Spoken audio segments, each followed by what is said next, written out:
expected that even when our fellow Ghanaians leave our shores and can be free of the influence of chieftaincy,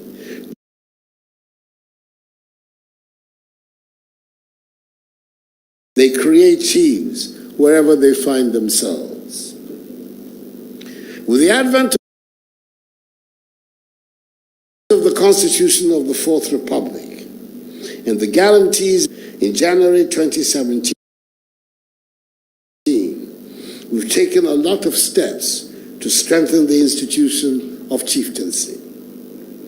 Government recognizes that in order to ensure the success of the ambitious program of social and economic transformation we put before the Ghanaian people, we have a lot to do in terms of incorporating the traditional role of our chiefs into the modern constitutional setup under which our country is governed.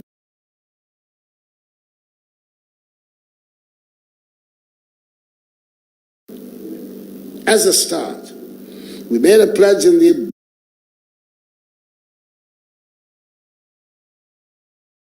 budgetary 100%. Government has assisted the National House of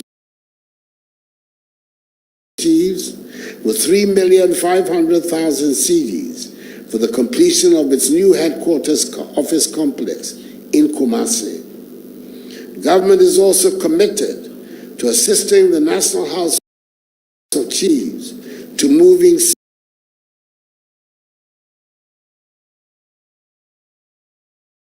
speedily on finishing work on the codification. The ministry, in collaboration with the national, particularly records in the National Register of Chiefs. Again, a major bane of our nation's socio-economic development has unfortunately been chieftaincy disputes.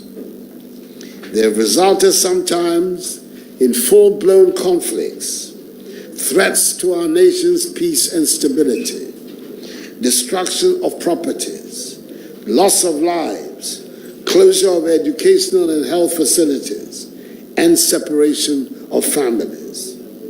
In helping to stem the effects of this, government through the Ministry of Chieftaincy and Religious Affairs has arranged to provide the funds that will increase the number of sittings of judicial committees of regional houses to hasten the adjudication of pending issues in order to bring closure to many outstanding disputes that continue to generate tension. Again, the National House of Chiefs, together with the Chieftaincy Ministry, in order to reduce conflicts and establish areas of customary jurisdiction and allegiance, has delineated traditional areas of paramountcies. In so saying, issues of land administration continue to be major problems bedeviling the development of the economy, mainly as a result of dishonesty in land dealings. As trustees of lands on behalf of your peoples, I entreat you to help government streamline the administration of lands in the country, leading to an efficient and well-functioning regime of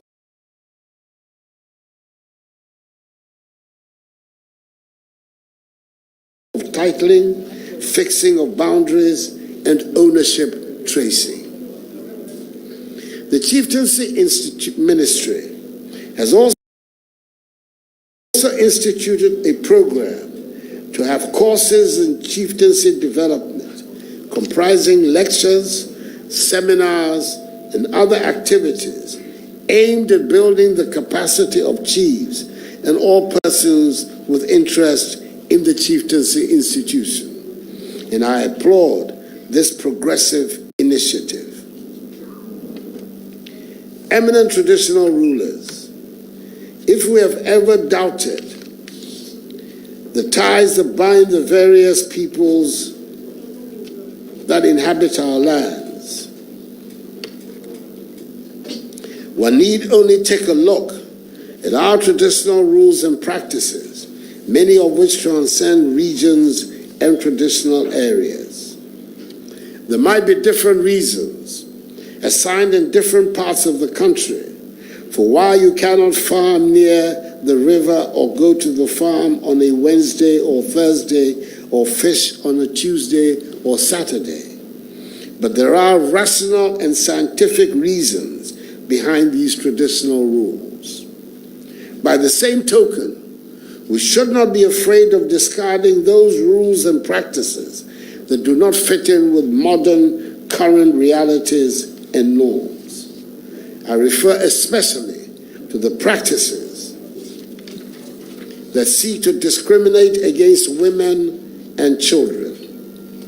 It is difficult, again, to find a justification for some of the widowhood rights that persist today amongst many of our peoples. I ask you to be in the forefront of fighting to discard these outmoded practices, which should have no place in the Ghana of the 21st century. I am aware that the Constitution of the Republic forbids you to engage in partisan political activity. But your involvement in the public life of our country derives naturally from your position as traditional rulers. It is thus my hope that members of this august House will help set the tone in their areas of influence to help realize our vision for a prosperous and progressive Ghana. Government is determined to bring governance closer to the people and expand the boundaries of democracy in our country. We're counting on you to help shape and integrate yourselves into these developments so that the peculiarly Ghanaian contribution to the concept of governance, which emanates from the integration of royal aristocratic institutions into the fabric of a Republican democratic framework, will be enhanced and strengthened to the benefit of the Ghanaian people. I urge you to speak out and join government's fight against the ills of our society: corruption, social and economic injustice, crime, and the illegal mining menace, popularly referred to as galamsey. As chiefs, you have a responsibility, as was done in the days of our forefathers, to help preserve the sanctity of our lands, the purity of our water bodies, and the health of our environment. I must in this regard express the appreciation of the nation for the responsible advocacy role you have played in educating and raising the awareness of your subjects on the need for compliance with the COVID-19 safety protocols. Your efforts have been a welcome complement to those of government and demonstrate, if demonstration were needed, your relevance in the socio-political development of our country. Eminent chiefs, I'm very grateful for your contribution in this respect. I'm happy to inform you that as part of government's Agenda 111, which seeks to build district hospitals in districts without hospitals, in the course of the next 12 months, government will construct district hospitals in the following districts without them in the Upper East region. They are Binduri, Bosa South, Kasina Nankana West, Nabdam, Pusiga, Bogatanga East, and Timpani districts. The hospitals will have a 100-bed capacity, fully equipped with appropriate accommodation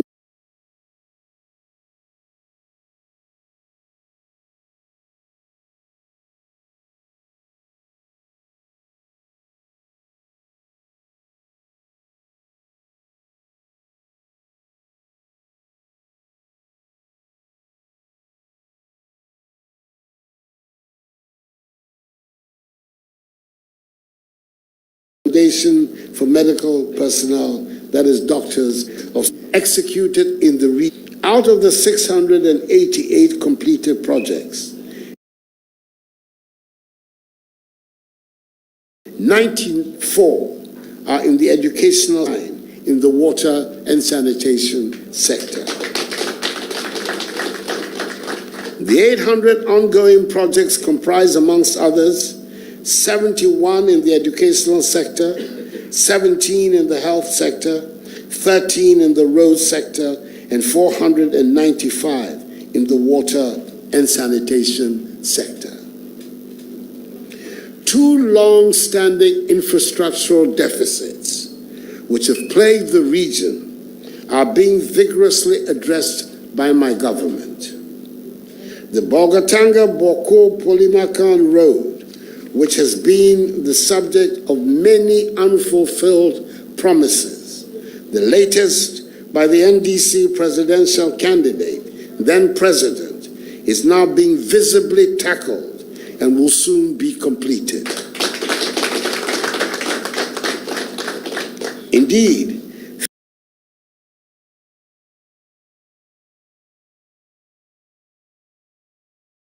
50 kilometers of the 96.5 kilometer road has been finished in first-class condition and is now in use.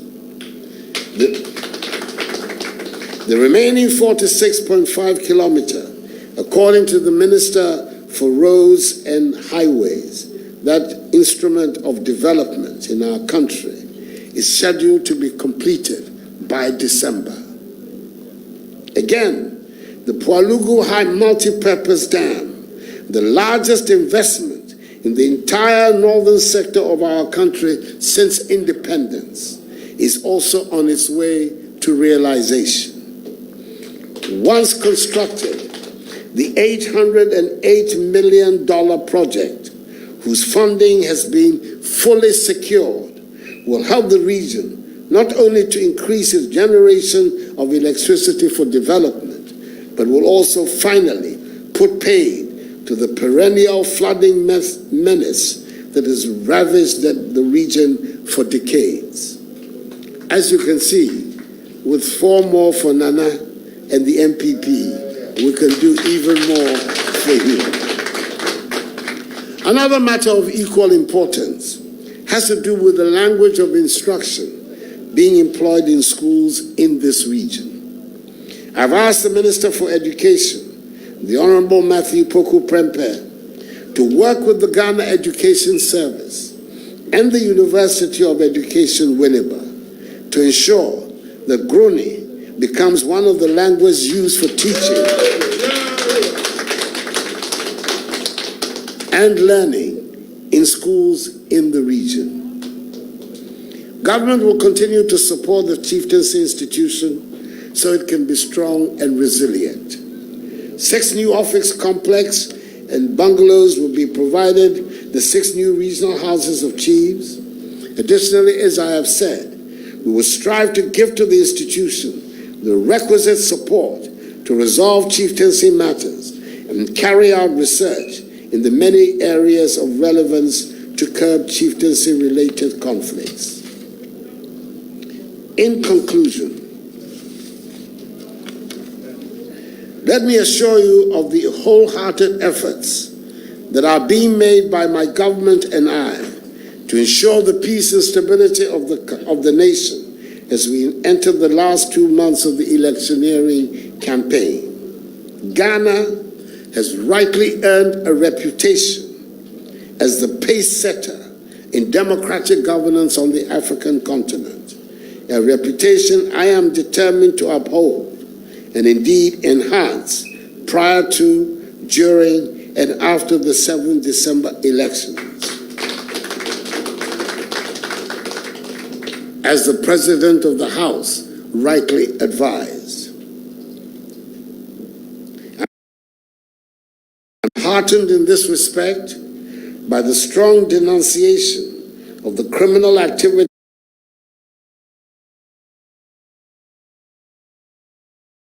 that have recently taken place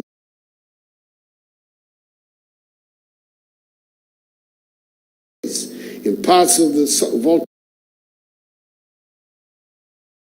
region, not Asian.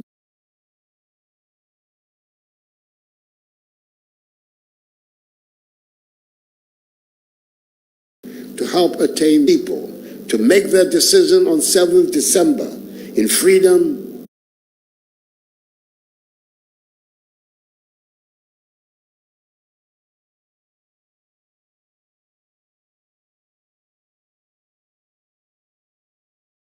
peace, and security. It is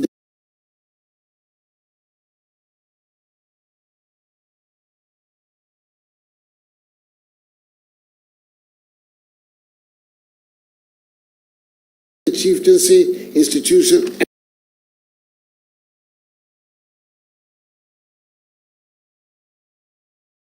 and the nation, the House.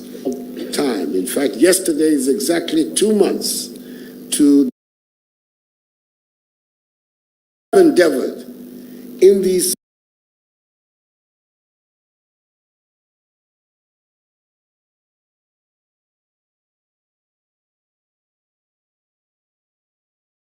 three and a half years that I've been in power, in office.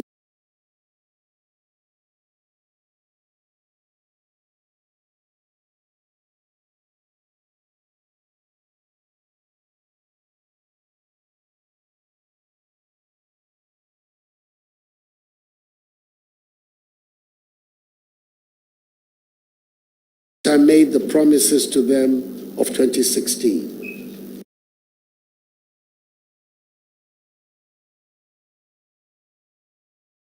Been member of a government as a before, and that is why I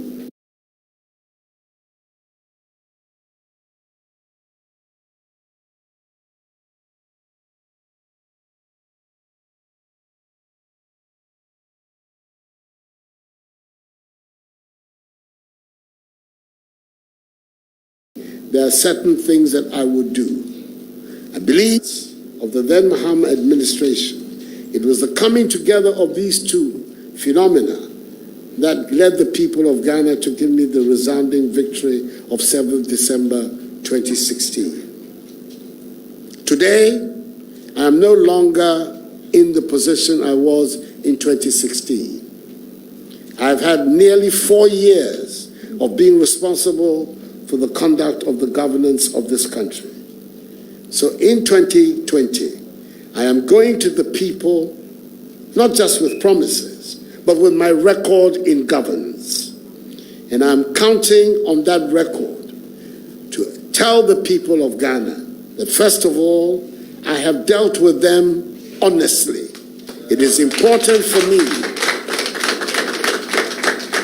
that I should be seen to be a man of integrity, a man who did not come to deceive the Ghanaian people, but came to assist in the development of our nation.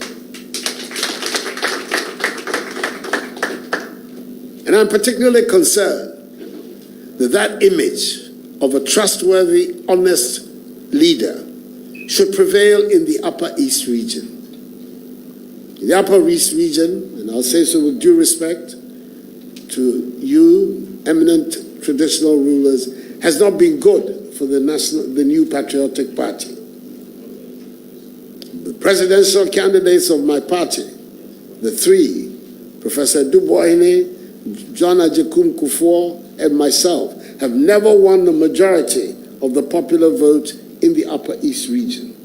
And indeed, our party has not fared well in the parliamentary elections. 3 out of the 15 seats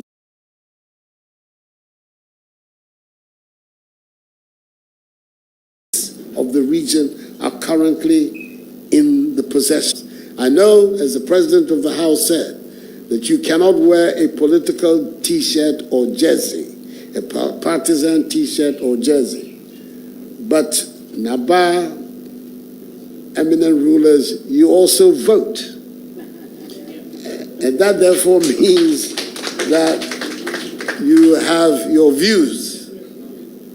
What I am respectfully asking of you that having regard to what has happened in this country in the last nearly 4 years, of a performing government that has fulfilled the overwhelming majority of its commitments to the Ghanaian people and has shown its determination to work in the interest of all the peoples of Ghana without discrimination, that this time round the Upper East looks favorably on the Elephant Party and helps us become the majority party in the Upper East.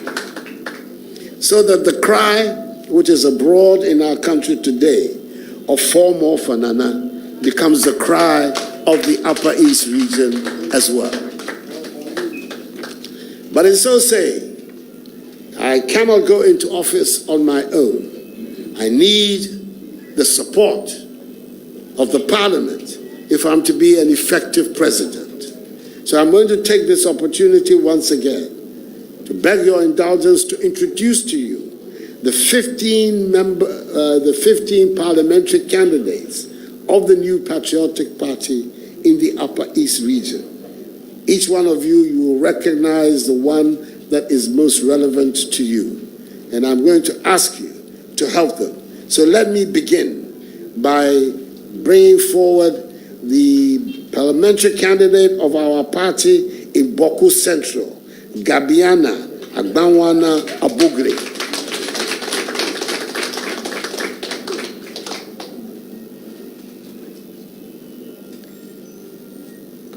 Binduri Abdullahi Abanga, sorry. He's not here. Apparently, I'm sorry, he's not here. Bolga Central, Rex Asanga. Bogatanga East, Emmanuel Abugri Abole.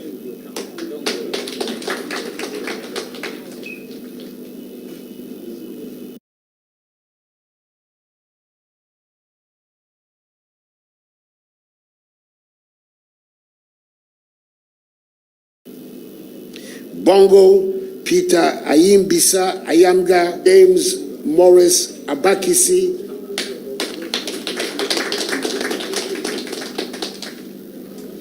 Bosa South, Daniel Gariba,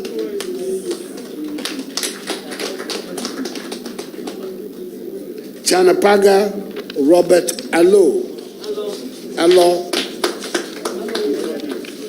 He's also not here, unfortunately. Garu Usman Musa is also not here. Nabdam Boniface Agambila,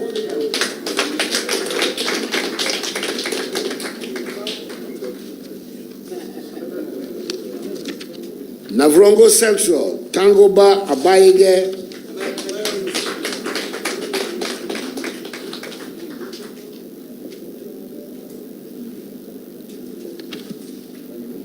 Pusiga, Abdul Karim Dubiori,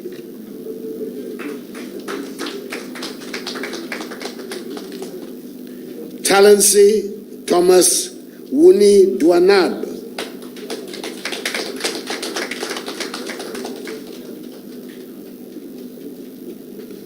Timpani Joseph Dindiok Pemka,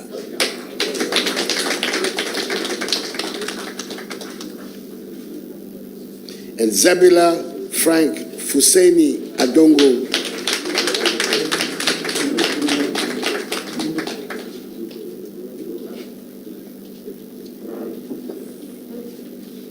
My last appeal to Nananum is that these candidates from your respective areas, whatever errors of judgment that they make or in their approach to you, please look at me, forgive them, look at me.